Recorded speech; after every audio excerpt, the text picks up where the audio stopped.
2 days, sa lumipas na 2 araw nakakulong ako sa kwarto. Mas minabuti kong mag-isip-isip. Pero hindi nawala ang pag-aalala ko kay Angelica. Mabuti na raw ang kalagayan nito pati ang baby niya. I wanted to visit her, but Denzel won't let me. Hindi niya ako pinapayagang lumabas ng mansyon. Ang sabi niya'y hindi muna ngayon, dahil natatakot siyang may mangyari ulit sa akin na masama. Inintindi ko yun dahil para rin naman iyon sa akin. Nakakulong na ngayon si Raven, pero hindi dito sa isla. Ayaw ni Denzel na nandito sa isla si Raven, kung kaya't ipinatapon niya ito sa kulungan sa Manila. Hindi rin nawala sa isip ko ang mga bagay na sinabi ni Raven. Gusto kong malinawan pero natatakot ako. Natatakot akong malaman ang katotohanan. Baby, napaangat ako ng tingin. Hindi ko na malayang nakapasok na pala sa kwarto si Denzel. Denzel. Lumapit siya at umupo sa likuran ko, bago ako yakapin mula doon. Nag-aalala na ako sa'yo, lang araw ka nang walang imik. Do you want me to bring you to a doctor? Umiling ako. Niyakap niya ako ng mahigpit. Ano ba ang problema? Hindi ako nagsalita, pero umiling ako bilang sagot sa kanya. He took a deep breath. Ramdam ko iyon. Umalis siya sa pagkakayakap sa akin, at hinarap ako sa kanya. Gusto mo bang magbakasyon tayo? Natigilan ako. Bakasyon? Parang mas lalo akong mababagabag yun. Pwede bang lumuwas ako ng Manila? Alanganing tanong ko. His forehead creased. Why? I bit my lip. Gusto ko lang kausapin si Mommy.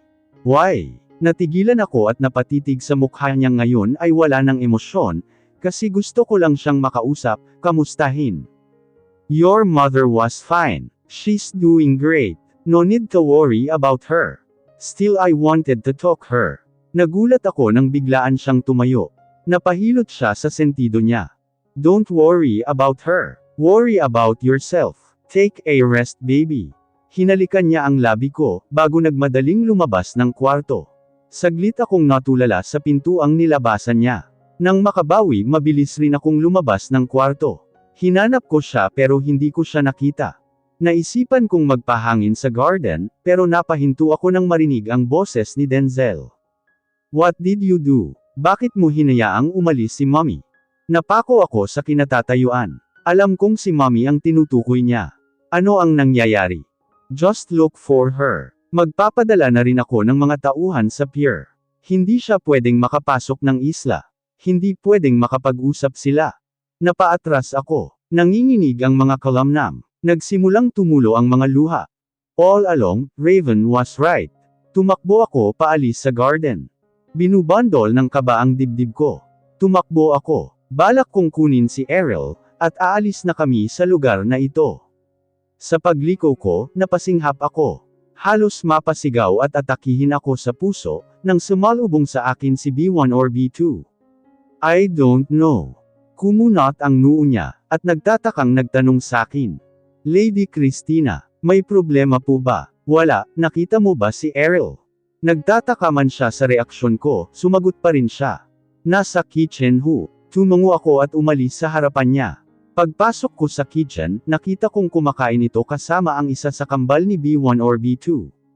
Naguguluhan ako sa kanila. Ariel, napalingon sila sa akin. Mama, tumakbo si Ariel palapit sa akin, at niyakap ako sa bewang. Kausapin ka ni Mama. Ano po iyon Mama? Napasulyap ako kay B, basta B. Bago lumingon kay Ariel, doon tayo sa kwarto, anak. Ngumiti siya. Sige po Mama ko. Napangiti ako bago buhatin siya. Nagmadali ako paakyat sa kwarto. Nang makarating, ibinaba ko si Ariel, at inilock ang pintuan. Mama, hinhila ko siya paupo sa kama. Nagtataka ang mukha niya sa akin. Hinalikan ko lang siya sa ulo, at sinimulang maglagay ng mga damit namin sa isang backpack bag.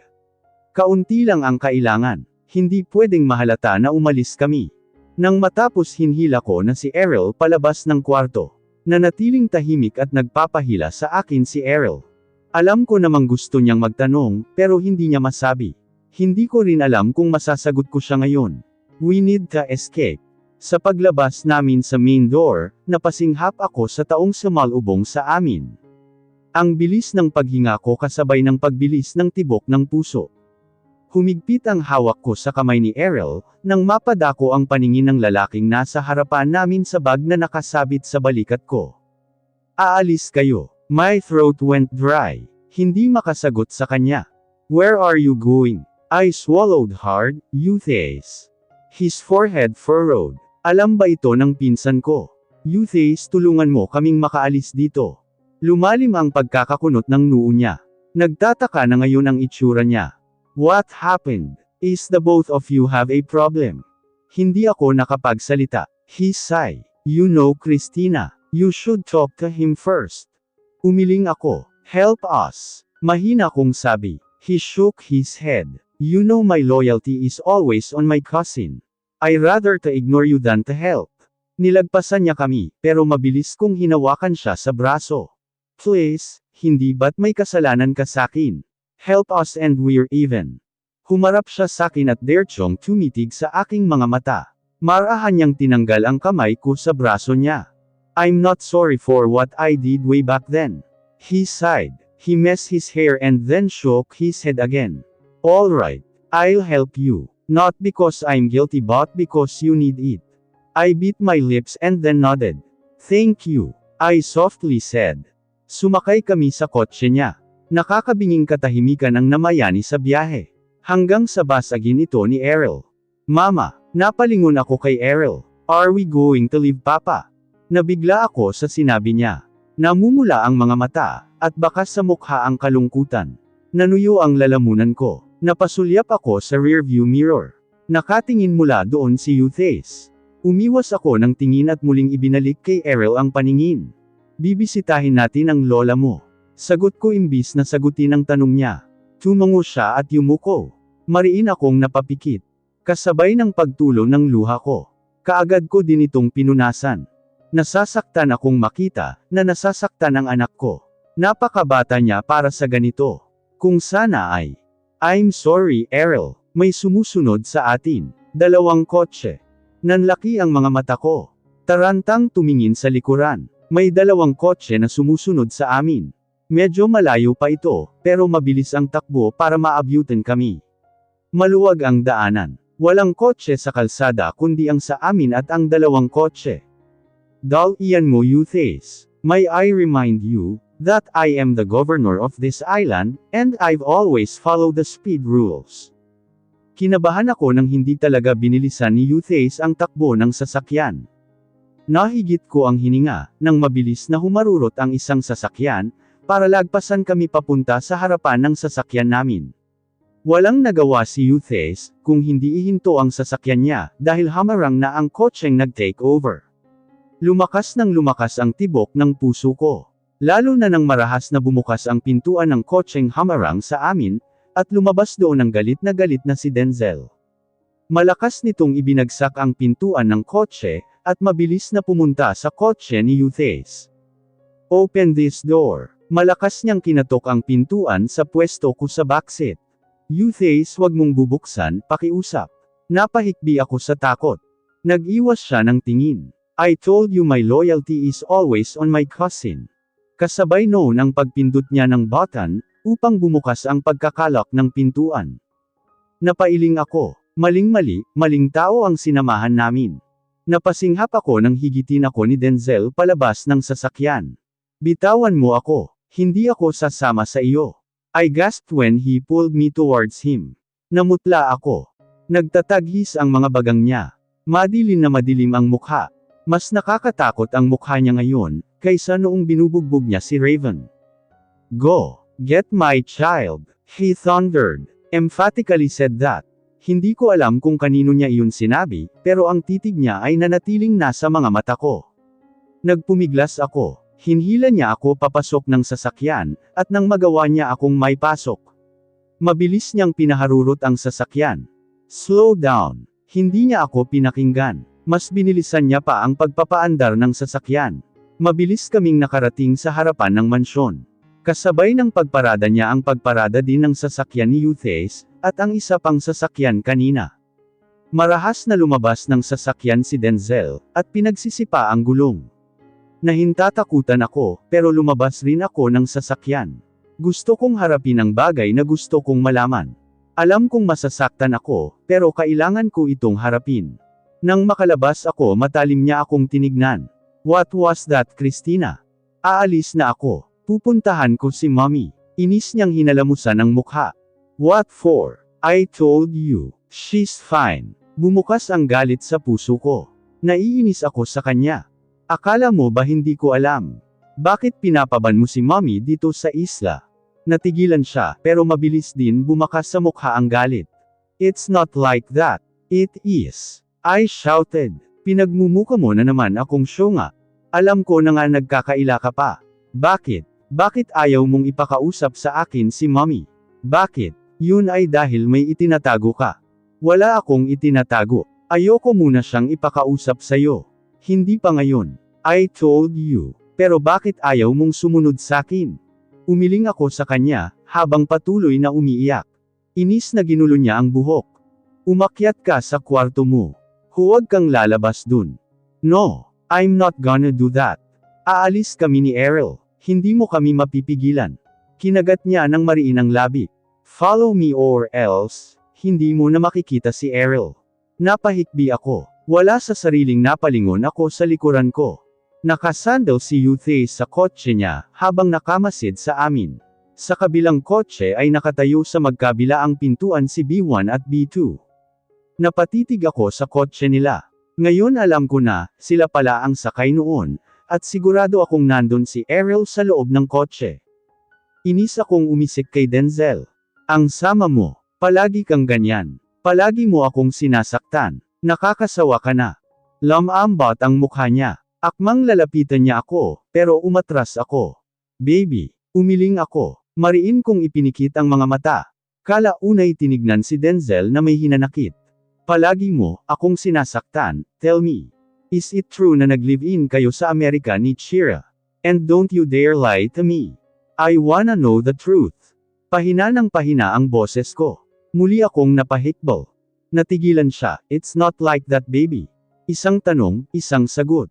Totoo ba? Baby, I can explain. Ayoko ng explanation mo. Yes or no ang gusto kong marinig. Oo or hindi lang. But, oo o hindi. Namula ang mga mata ni Denzel. Kumurap-kurap siya para pigilan ang mga luha niya, pero may isang nakatakas mula sa isang mata niya. Yes, but, stop. Itinaas ko ang isang kamay para pigilan siya sa pagsasalita. Napatawa ako ng bahagya, habang masaganang lumalandas ang mga luha ko sa aking mga mata. You're always hurting me, Christina. Aalis kami ni Errol at hindi mo kami mapipigilan. Matagal kaming nagtitigan, hanggang sa basagin ito ng isang nakaka-intimidate na boses. Bakas dito ang isang otorisadong tinig. You're leaving my grandson. Napatingin kami dito. Bahagya akong napaatras. Walang emosyon ang mukha nito, pero mariin na nakakuyom ang mga palad. Natakot ako. Then go. Leave. Napasinghap kami sa sinabi ng Don Mateo. Napaawang ang labi ko at napasinok. Lolo, bakit niyo pinapaalis ang asawa ko?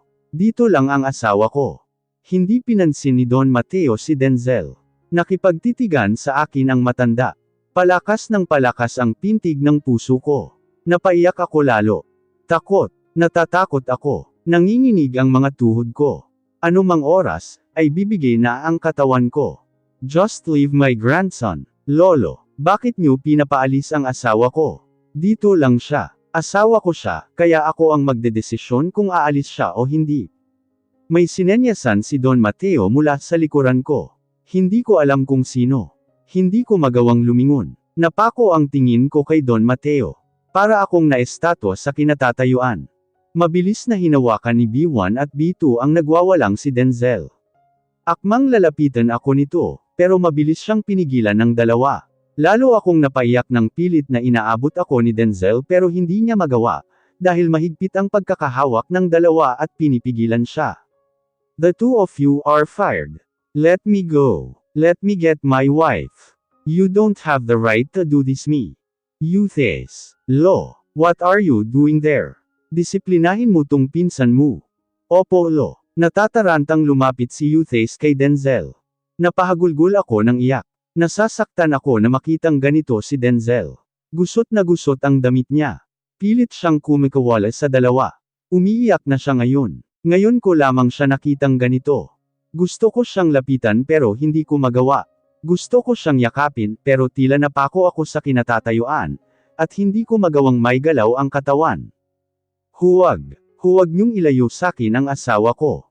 Lolo. Huwag. Nagmamakaawa ako. Huwag niyo siyang paalisin. Dito lang ang asawa ko. Dito lang siya. Bitawan niyo ako. Bitawan niyo ako. Nagawang makaalis ni Denzel sa pagkakahawak ng dalawa, pero ang sumalubong sa kanya ay ang suntok ni Eustace.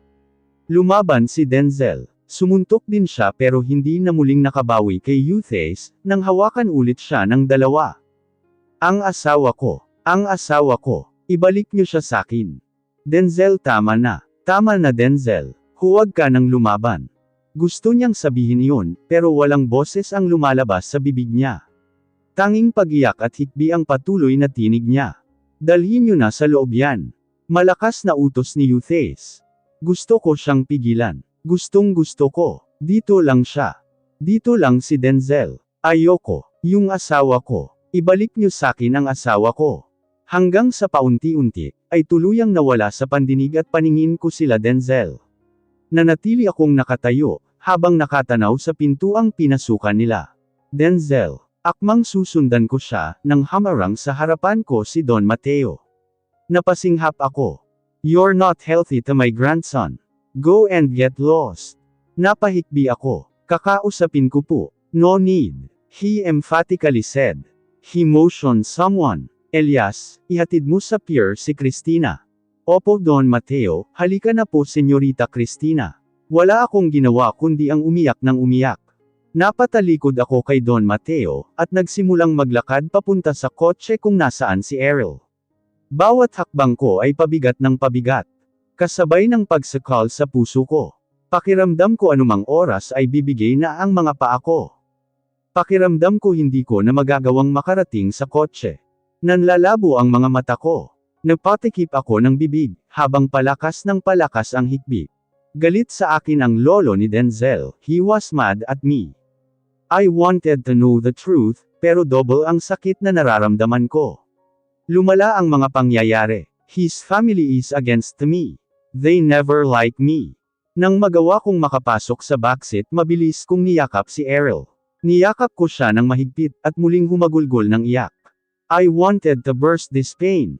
Yumuyugyug ang balikat ni Errol. Alam ko kanina pa siya umiiyak. Alam ko kanina niya pa ito pinipigilan. I'm sorry anak. I'm sorry. I hurt you again. Napaka-unfair. Bakit pakiramdam ko, ako ang mali? Bakit pakiramdam ko si Denzel ang agrabyado kaysa sa akin? Bakit pakiramdam ko, ako talaga ang may kasalanan? I've always felt like this.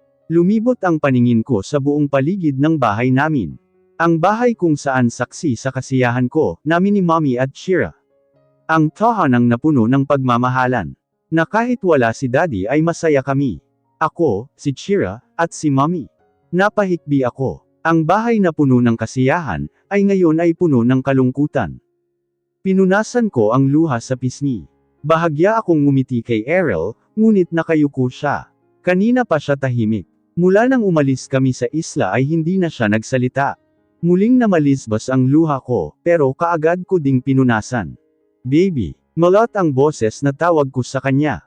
He didn't answer me. Galit siya sakin. I know. Ito ang bahay ng lola mo, ang bahay ng mommy ko. And again, he didn't say anything.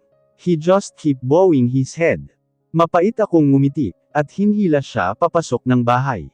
Marami ang nagbago. Puno ng kalat ang paligid. Mga dahon ng mga halaman. Halatang wala nang nakatira dito, at napabayan na. I sigh. We just keep on walking. Marahan kong binuksan ang pintuan. Lumangit-ngit ito. Bahagya akong nagtaka dahil bukas ang pintuan. May tao ba dito? Tahimik ang loob. Tanging tunog ng mga paa namin ni Errol ang naririnig ko. Madilim ang paligid, dahil sa bagsak ang mga kurtina. Tinatabunan ang liwanag, na nanggagaling sa sinag ng araw mula sa labas. Dahan-dahan kaming naglakad ni Errol. Pabilis ng pabilis ang tibok ng puso ko. Hindi ko alam kung bakit. Napatingin ako kay Errol nang humigpit ang kapit niya sa kamay ko. Tinignan niya ako, ngunit saglit lang dahil lumipat ang tingin niya sa tuktok ng hagdan. Bumigat ang paghinga ko. Kasabay noon ang dahan-dahan kong pagsunod sa tinitignan niya. Sunod-sunod na nagsipatakan ng mga luha sa mga mata ko. Napahikbi ako. Isang babae ang nakatayo sa tuktok ng hagdan sa itaas. Nagkatikip ang kamay sa bibig at umiiyak. Gulat ang mababakas sa mukha niya. Mommy, napasinok ako. Christina, ikaw ba yan? Napabitaw ako kay Ariel, at dahan-daang naglakad papunta kay Mommy. Ang dahan-dahan ay naging pabilis na pabilis.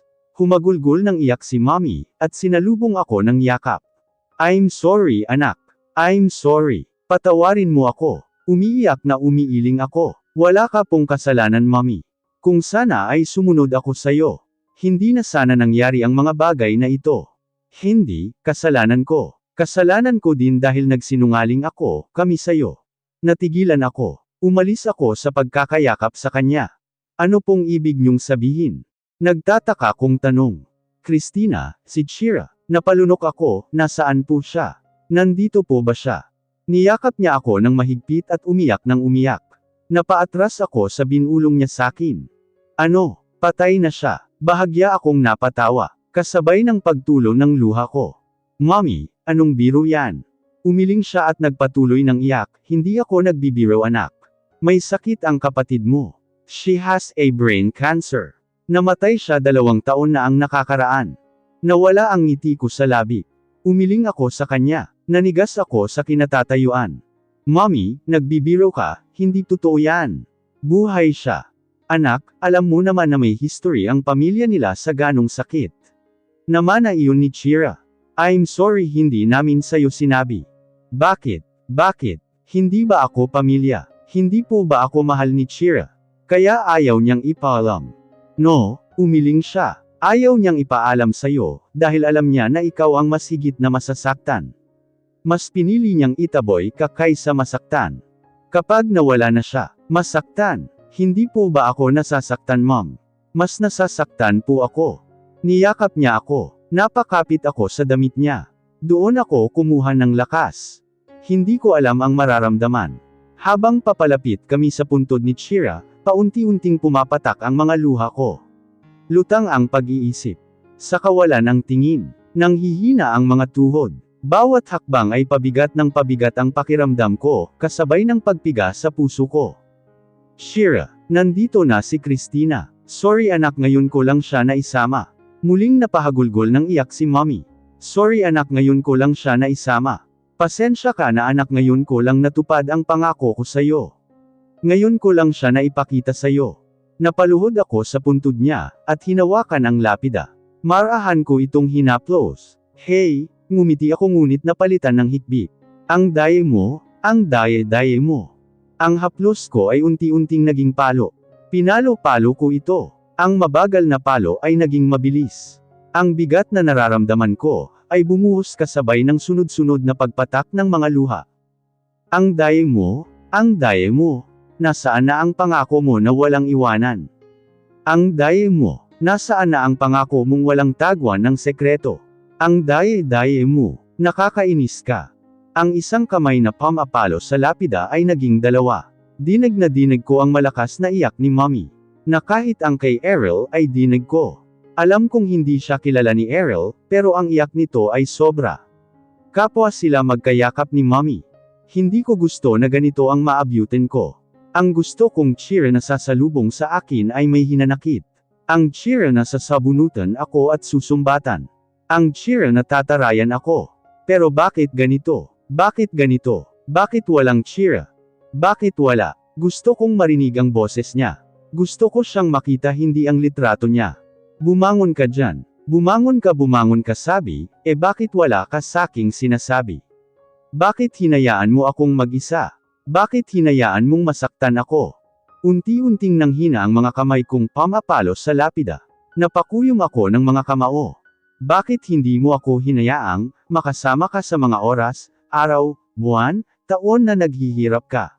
Mas masakit itong ginagawa mo sakin. Hindi mo ba alam? Hindi ba alam yun? Hindi mo ba ako mahal? Napahawak ang isang kamay ko sa dibdib. Mahal na mahal kita. Aagawin ko si Denzel sayo, Kaya itigil mo na itong pagkukunwaring patay ka na. Lumabas ka na sa pinagtatagwan mo. Mabilis akong tumayo. Christina, matalim ko siyang tinignan. Mommy, umuwi na tayo. Lumambot ang mukha ko, baka nandun na si Chira, anak. Umiling ako sa kanya. Hindi pa siya patay. Hindi pa. Tinalikuran ko siya at handang umalis na, pero hindi ako nakagalaw nang yakapin niya ako mula sa likuran. Anak, wala na siya. Ikaw at ako, tayong dalawa magkasama, nangangakong hindi ipagpapalit sa kahit na kanino. Napapikit ako ng mariin. I burst into tears. Napaluhod ako kasabay ni Mommy. Hindi Mommy. Ayoko. Ipapakilala ko pa siya sa anak ko, hindi pwede. Chira.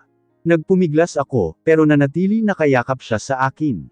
Ayoko dito. Ayoko sa lugar na ito. Bakit kailangan ito ang sumalubong sa akin? Bakit?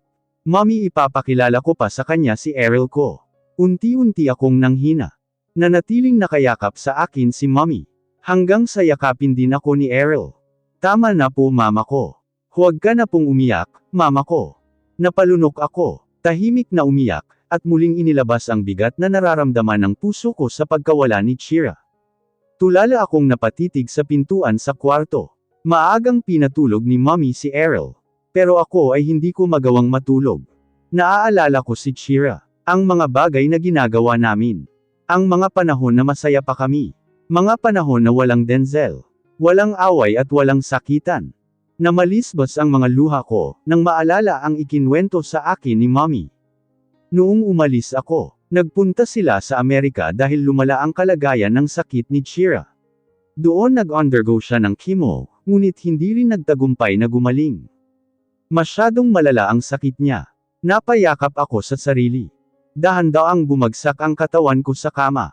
Isinubsob ko ang mukha sa kama, at muling umiyak. Ano ang gusto mo paglaki natin? Hinawakan ko ang baba ko at nag-isip 10 years old pa lang kami, pero pinag-iisipan na namin kaagad ang future namin. Napasimangot ako. Basta kung nasaan ka dapat nandoon din ako. Si Chira naman ang napasimangot kaya napatawa ako.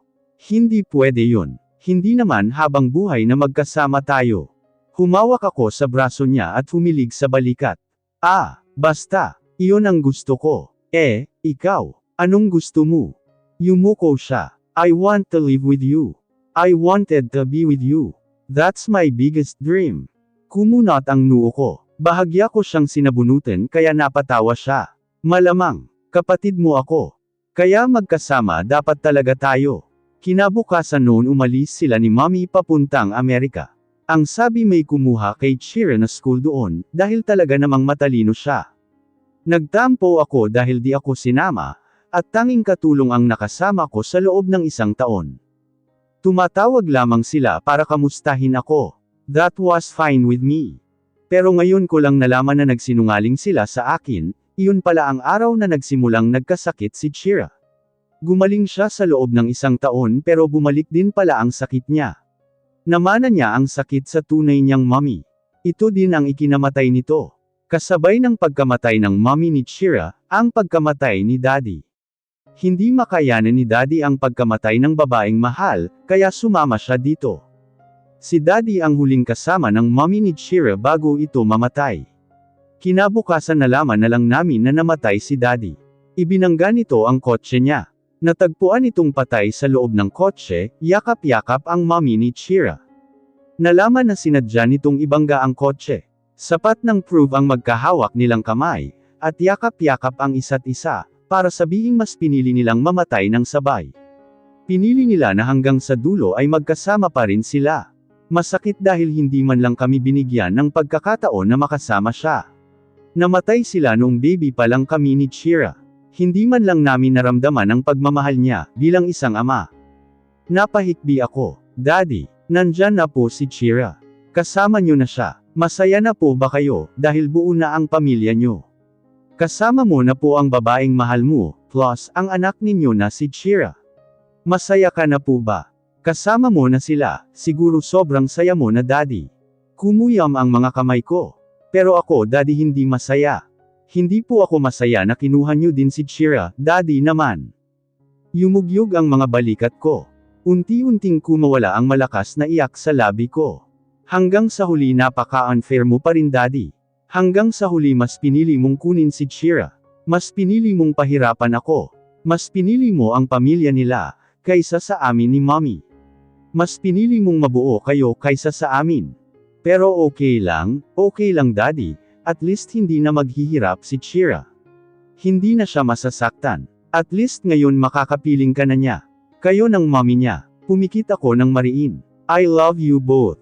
Napasinghap ako ng malakas na bumukas ang pintuan. Napaupo ako sa kama. Mom! Anak ano kasi, si Denzel nasa labas ng bahay hinahanap ka, nagwawala.